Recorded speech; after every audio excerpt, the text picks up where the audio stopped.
Friends, आज CPC के अपने 9th लेक्चर में आज मैं बात करूंगा फ्रेमिंग ऑफ इशूज की। Framing of issues means particular dispute. हमने आपको डिस्कस किया था एविडेंस एक्ट में कि सेक्शन 3 में फैक्ट्स इन इशू, जैसे फैक्ट्स जो इशू के पार्ट होते हैं, तो यहां पर जो फ्रेम करता है कोर्ट, इन इशू को फ्रेम करता है जो फैक्ट्स होते हैं। तो ये वही है, इशूज वही होते हैं जो फैक्ट्स इन इशू होते हैं। जहां एविडेंस एक्ट में मैंने आपको बताया डेफिनेशन क्या है फैक्ट इन इशू की, जिस पर कोर्ट जजमेंट देने के लिए बाउंड हो। अब जब जिस पर कोर्ट जजमेंट देगी, इसका मतलब उस बारे में कोर्ट को क्लियर होना चाहिए वो फैक्ट्स हैं क्या। तो फैक्ट्स कैसे डिटरमिन करेगा कोर्ट, विवादित तथ्य को कैसे डिसाइड करेगा, उसका तरीका दिया गया सीपीसी में ऑर्डर 14 में। तो ऑर्डर 14 में वही इशूज फ्रेम होते हैं जो सेक्शन 3 में एविडेंस एक्ट में है, जिन्हें कहते हैं फैक्ट्स इन इशू। तो फैक्ट्स इन इशू तो हो तो जाते हैं, लेकिन उसका फ्रेम करने का तरीका दिया गया है सीपीसी में। और ऐसा आप जानते हैं सीपीसी एक लंबी डिस्टेंस का लॉ है, बहुत स्टेप्स आपको क्रॉस करना पड़ता है एक डेस्टिनेशन पर, एक कंक्लूजन पर रीच करने के लिए, पहुंचने के लिए। तो यहां पर हम ऑर्डर 14 की जब बात करते हैं तो पहले थोड़ा थोड़ा आपको पहले ऑर्डर्स के बारे में बता दें। देखिए, दो चीज है, सेक्शन है, ऑर्डर है। तो सेक्शंस मेन प्रोविजंस है, ऑर्डर सब प्रोविजंस है, एक तरह का प्रोसीजर है।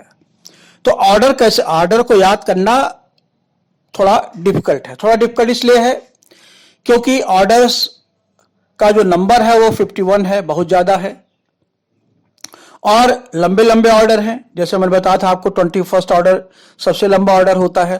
तो जब इसको ऐसे समझिए, अभी हम केवल ऑर्डर 14 तक की बात कर रहे हैं जिसमें इस उसको फ्रेम करते हैं। तो जब आप कहीं जाते हैं, अपने घर से हिलते हैं, तो पहले होता कहां जाएंगे, दूसरा होता है कौन कौन जाएगा, मैं अकेला जाऊंगा या कोई और जाएगा, तीसरा होता कैसे जाएंगे, चौथा होता है कि पैदल जाएंगे या गाड़ी से जाएंगे, और पांचवा छठा होता है रास्ते में कौन कौन लोग हों जो मेरी मदद करेंगे, और अंत में आप पहुंचते अपने डेस्टिनेशन पर। तो डेस्टिनेशन तो जजमेंट होता है, लेकिन जजमेंट तभी अच्छा जजमेंट होगा, ऑब्जेक्टिव जजमेंट होगा, इम्पार्शियल होगा, ट्रांसपेरेंट होगा, जब वो इशूज क्लियर हो, ट्रांसपेरेंट हो, जिन पर की जजमेंट देना है। अगर विवाद ही क्लियर नहीं है तो जजमेंट अच्छा नहीं आएगा। तो कैसे प्रोसीड करते हैं, पहले हम आपको थोड़ा सा बैकग्राउंड दे दें ऑर्डर 1 से लेकर के 14 तक के बारे में। देखिए, ऑर्डर को याद कैसे करेंगे, पहले तो ये समझ लीजिए। ऑर्डर को याद करने का तरीका वही जैसा मैंने बताया आपको, अपने मन में क्वेरी फ्रेम करिए, क्या, क्यों, कौन, कहां, कैसे, और क्या रिजल्ट होगा उसका। तो जब मैं ऑर्डर 14 तक पहुंचता हूं, फ्रेमिंग ऑफ इशूज तक, तो इशूज क्या है, इशूज कैसे बनेंगे, ये ऑर्डर 1 से लेकर के 13 तक का जब आप स्टडी करेंगे तो आपको क्लियर होगा। देखिए, जब कोई मुकदमा लेकर के, लिटिगेशन लेकर कोर्ट में जाते हैं, तो कोर्ट में जाते हैं, इसका मतलब हमें कहां जाना है, कोर्ट में जाना है, एक चीज तो हो गया। दूसरा, कौन जाएगा, पार्टी जाएगी, जिसको रिलीफ चाहिए, जिसको लिटिगेशन में डिस्पोजल चाहिए, वही केस लेके जाएगा। तो ये दिया गया ऑर्डर 1 में। ऑर्डर 1 में दिया गया पार्टीज के बारे में, पार्टीज टू द सूट। तो पार्टी चाहे अकेली हो, पार्टी मतलब प्लेंटिफ एंड डिफेंडेंट, दोनों दिया गया है ऑर्डर 1 में ही।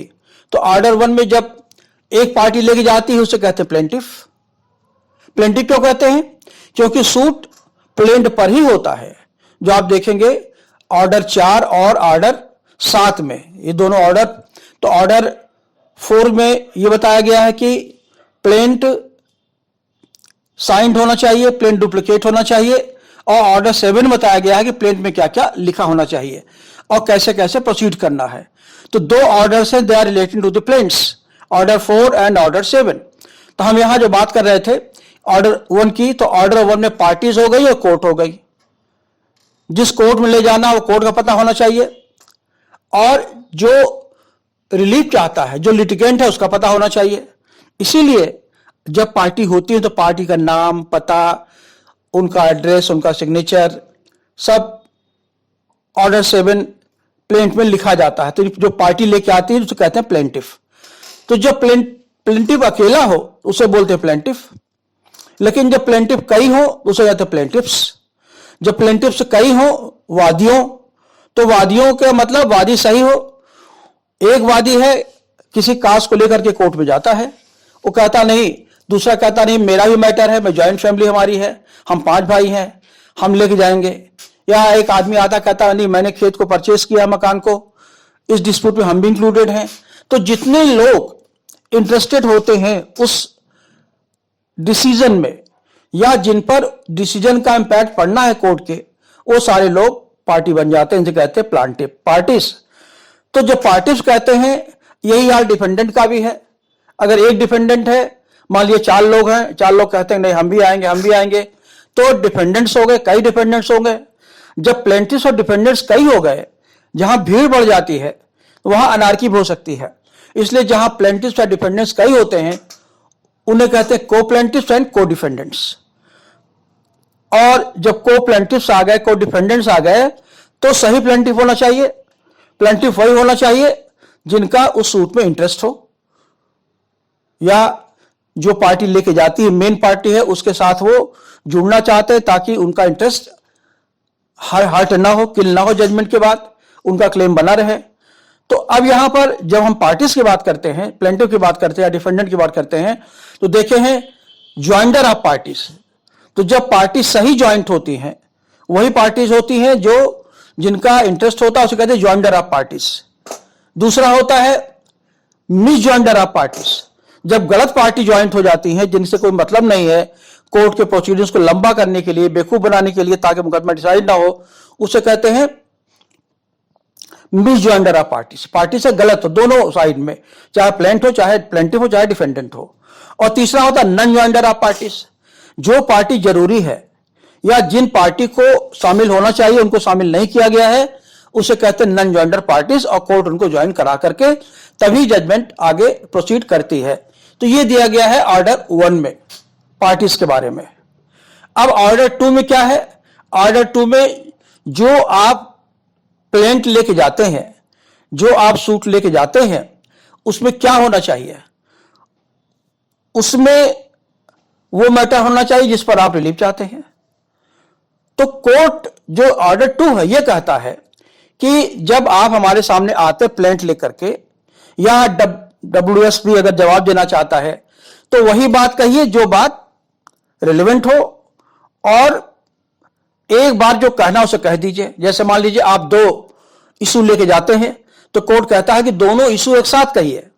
अगर आज एक इशू लेके गए, जैसे मान लीजिए पोजीशन ऑफ ओनरशिप का, रेंट का और ओनरशिप का क्लेम है, तो आप ओनरशिप का क्लेम उठा दिए, डिसाइड हो गया या रिजेक्ट हो गया, फिर दूसरा सूट लेके जा रहे हैं जो किराएदारी का है। याद रखिए जब मैंने आपको रेस जुडिकेटा बताया था तो केवल वो मैटर नहीं जो रेस किया गया था और जवाब दिया गया था, बल्कि वो मैटर भी जो उठाया जाना चाहिए था, जिसको उठाया नहीं गया, उसको कहते हैं कंस्ट्रक्टिव रेस जुडिकेटा। उसी से लिंक करिए इसको।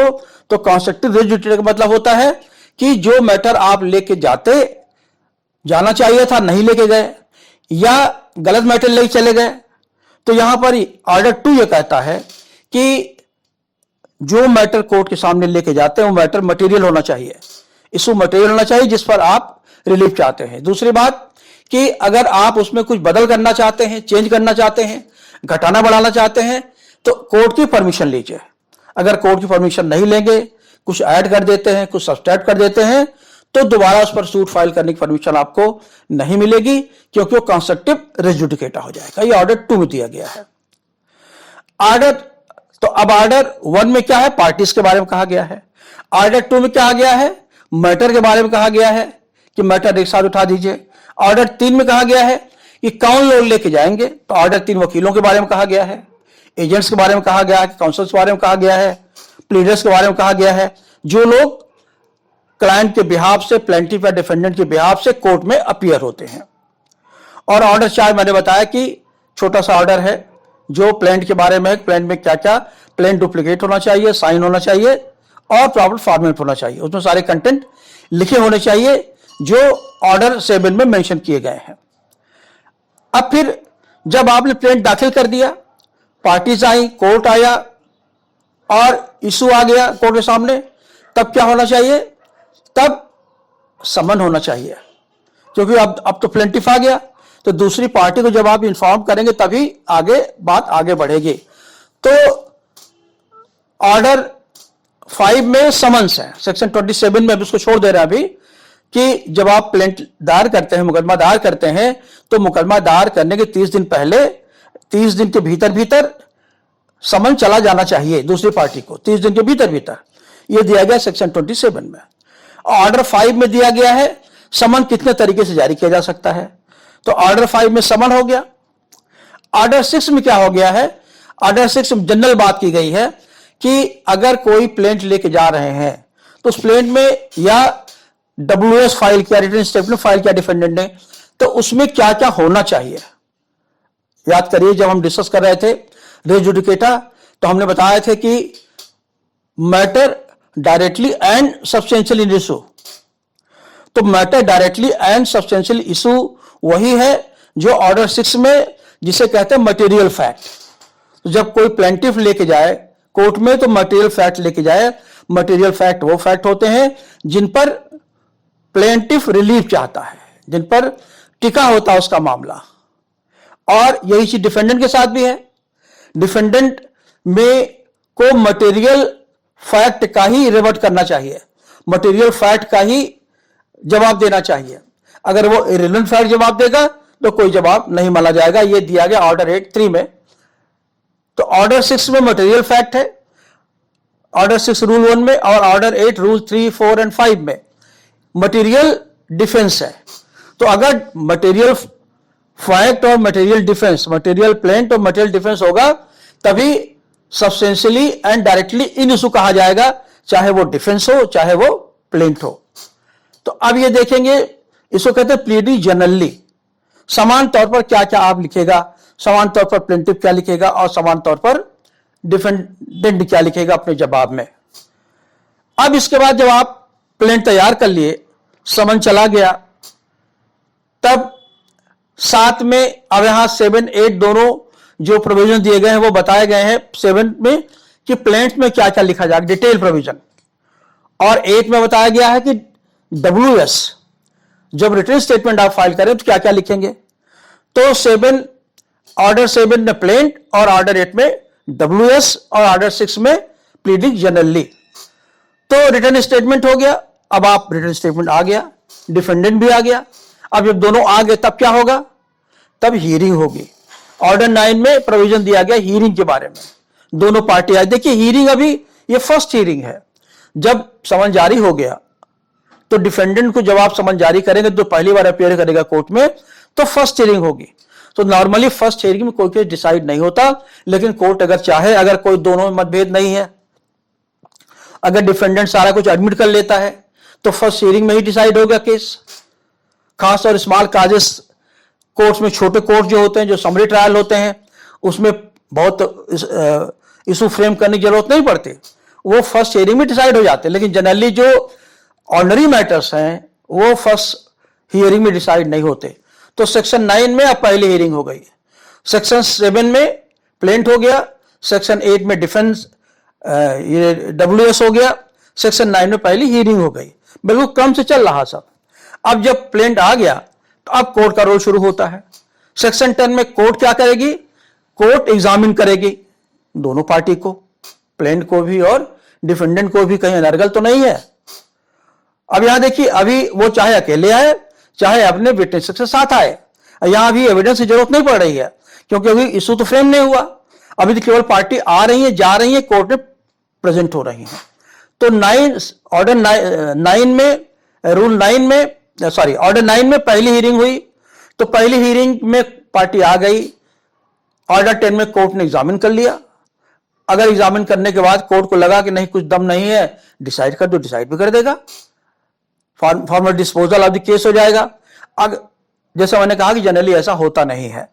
तब ऑर्डर 10 में एग्जामिनेशन करने के बाद अगर कोर्ट को लगा कि नहीं केस डिसाइड नहीं हो सकता, दूसरी पार्टी कहती भाई हमें और डॉक्यूमेंट चाहिए, तो उसे कहते हैं इंटरोगेटरीज।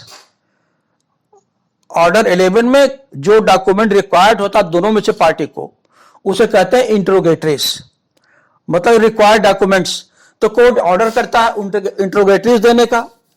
तो जो ऑर्डर जब इंट्रोगेटरीज आ जाती है तो अब देखिए, इंट्रोगेटरीज की जरूरत तब पड़ती जब दूसरी पार्टी मैटर को एडमिट नहीं करती। अगर कोर्ट वो एडमिट कर लेता है तो केस डिसाइड हो जाएगा। तो इंट्रोगेटरीज का मतलब होता है सारे डॉक्यूमेंट, सारे मटेरियल्स जो एक पार्टी कहती है हम इंस्पेक्शन करेंगे, फिर उन लेके आया, फिर दूसरी पार्टी कहते हम ये भी डॉक्यूमेंट चाहिए। तो इंट्रोगेटरीज ऑर्डर 11 में वो डॉक्यूमेंट्स होते हैं जिनकी रिक्वायरमेंट दोनों में से कोई पार्टीज को होती है, और कोर्ट के ऑर्डर पर उनको कोर्ट में जमा करने के लिए, कोर्ट में प्रेजेंट करने के लिए कोर्ट उनको ऑर्डर देता है, उसे कहते हैं इंट्रोगेटरीज। अब इंट्रोगेटरीज आ गई, तब इंट्रोगेटरीज भी आ गई, अब दोनों पार्टीज भी आ गई, ऑर्डर 9 में प्रेजेंट भी हो गई। तब कोर्ट क्या करेगा? तब कोर्ट कहेगा भाई बताइए किसी कोई ऑब्जेक्शन है? अब तो डॉक्यूमेंट भी आ गए, आप लोग भी आ गए। तो अगर कोई पार्टी ऑब्जेक्शन करेगी तभी बात आगे बढ़ेगी। लेकिन अगर दूसरी पार्टी कहती है नहीं चलिए हमने एडमिट कर लिया, तो जब एडमिट कर लिया तो एडमिट कैसे करेंगे, इसका प्रोविजन दिया गया ऑर्डर 12 में।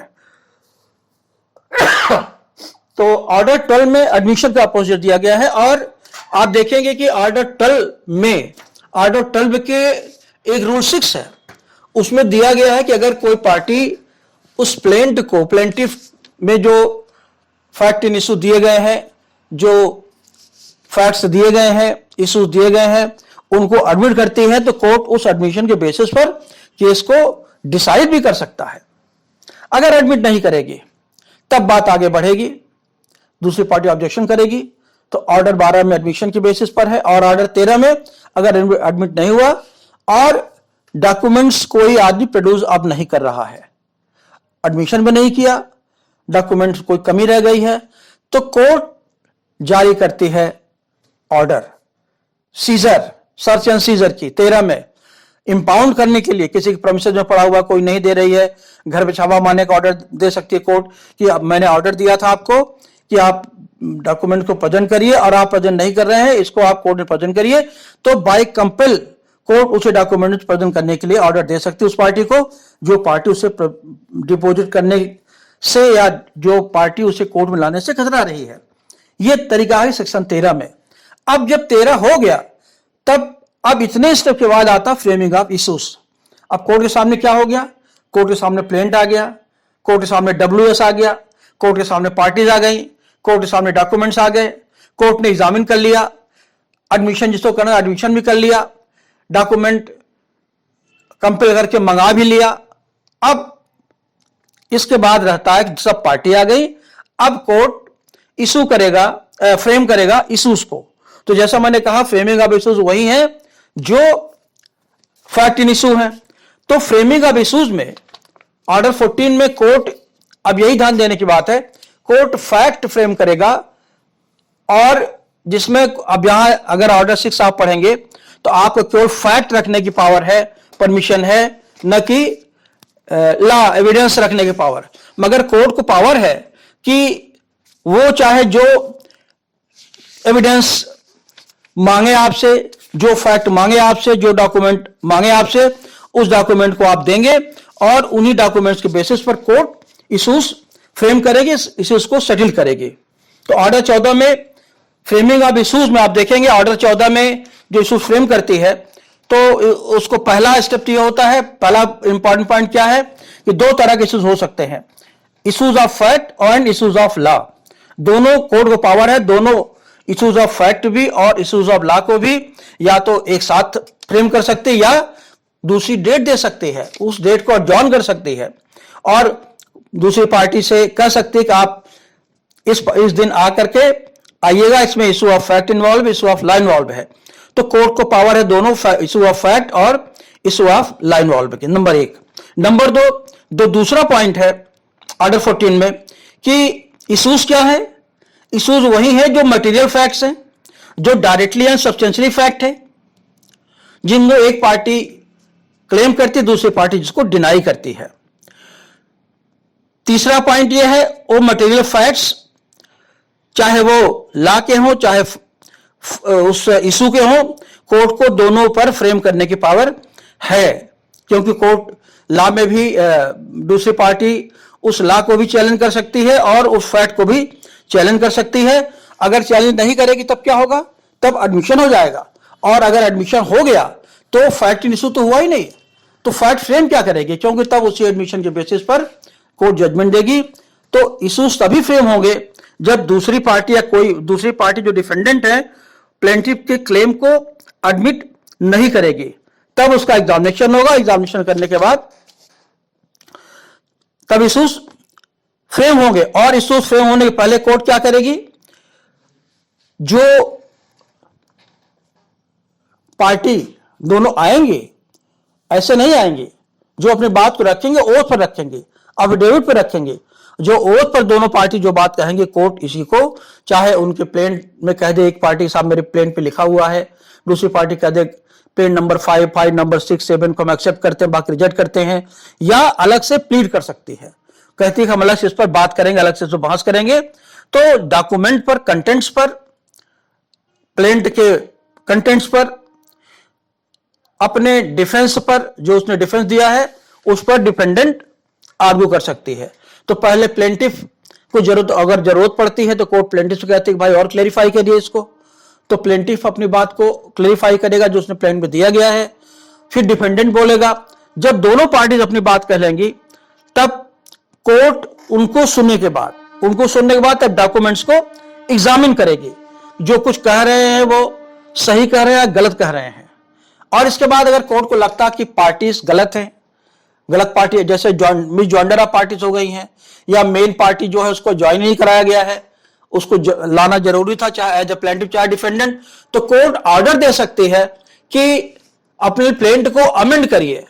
ये ऑर्डर जो देती है कोर्ट अमेंड करने की, या कुछ गलत चीज अगर आगे उसको स्टॉक डाउन करने की, वो ऑर्डर 6 रूल 17 18 में, ये दोनों इंपॉर्टेंट प्रोविजंस है। इसमें प्रॉब्लम आती है ऑर्डर 17 रूल 18 पर। तो जब ऑर्डर 6 में प्रोविजन ये है रूल 17 में कि डिफेंडेंट को अगर प्लेंटिफ को कोई प्लेंट में अमेंड करना है या डिफेंडेंट को कोई अमेंड करना है, वो टाइम से करे, कोर्ट टाइम देती है और मैक्सिमम टाइम 14 दिन का होता है। उसके भीतर अगर प्लेंटिफ अमेंड नहीं करता है तो कोर्ट को एक्स पार्टी उसके कोर्ट को डिसमिस कर देती है, मतलब कि आपने टाइम नहीं की, जैसे अपना अमेंडमेंट नहीं किया, अपनी बात को नहीं रखा। और इसीलिए amendment is part of the pleading. Amendment जो इश्यूज फ्रेम हो उसके पहले कोर्ट प्लेंटिफ को अपने प्लेंट को अमेंड करने का मौका देती है। अब वो अपॉर्चुनिटी क्या हो सकती है, अपॉर्चुनिटी जिस इशू को लेकर होती है जो फैक्ट में प्लेंट किया गया है। अगर मान लीजिए दोनों के बीच में कोई एग्रीमेंट हुआ है और एग्रीमेंट में एक पार्टी डिमांड करती, प्लेंटिफ डिमांड करता है कि एग्रीमेंट पैसे को लेकर के है, इतना पैसा हमको दिलाया जाए, दूसरी पार्टी को न दिया जाए, या किसी और को न दिया जाए, पहले हमें दिया जाए। इसी तरीके से कोई प्रॉपर्टी को लेकर के है, कोई पार्टी क्लेम करती है कि प्रॉपर्टी हमको दिया जाए। तो जो कोई अगर एग्रीमेंट दोनों के बीच में है तो एग्रीमेंट को कोर्ट सही ठहरा सकती है, गलत ठहरा सकती है उस इश्यू को डिसाइड करने के लिए। और कोर्ट अगर समझती है कि दोनों के बीच जो एग्रीमेंट हुआ था वो सही था, उसमें कोई मेलाफाइडी नहीं थी, उसमें कोई इन्फ्लुएंस नहीं था, गुड फेथ में किया गया था, तो कोर्ट उस एग्रीमेंट के बेसिस पर भी जजमेंट को प्रोनाउंस कर सकती है।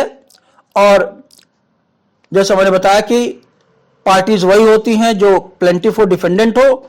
और अगर दोनों में से एक पार्टी, याद करिए जब हम डिस्कस कर रहे थे बर्डन ऑफ प्रूफ, तो हमने बताया था कि बर्डन ऑफ प्रूफ का लायबिलिटी प्रिलिमिनरी होती है प्लेंटिफ पर, जो मैटर लेके आता है और उस पर वो बर्डन ऑफ प्रूफ लास्ट तक बना रहता है। और ऑर्डर सेक्शन 102 में बताया मैंने आपको कि बर्डन ऑफ प्रूफ उसके ऊपर होता है जो तत्काल जिस पर भार चला जाता है, और यही जो बर्डन ऑफ प्रूफ सेक्शन 102 में होता है वही रेलेवेंट फैक्ट होता है। और सेक्शन 101 में एविडेंस एक्ट में जो बर्डन ऑफ प्रूफ होता है वही फैक्ट इन इशू होता है। तो कोर्ट लास्ट में इशू फ्रेम करते समय पार्टी से पूछते कोई और एविडेंस देना आपको, लेकिन अगर पार्टी प्लेंटिफ, क्योंकि प्लेंटिफ इशू केस को लाता है, प्लेंटिफ अगर एविडेंस देने अपने केस को मजबूत करने के लिए, अपने केस को फ्रैक्टिफाई करने के लिए कोई एविडेंस नहीं दे पाती तो कोर्ट उस केस को डिसमिस कर सकती है। और ये डिसमिसल जो होता है ऑर्डर अगले से ऑर्डर में होता है, ऑर्डर 15 में, और कोर्ट अल्टीमेटली फाइनल जजमेंट भी दे सकती है। अगर जजमेंट ऑर्डर 15 में नहीं आता तब कोर्ट को आगे बढ़ाना होता है। ऑर्डर 16 में तब विटनेसेस वगैरह को बुलाने की जरूरत पड़ती है। तो ऑर्डर 14 में जब इशूज फ्रेम करेंगे तो पहला पॉइंट क्या है, इशूज मटेरियल फैक्ट पर होगा।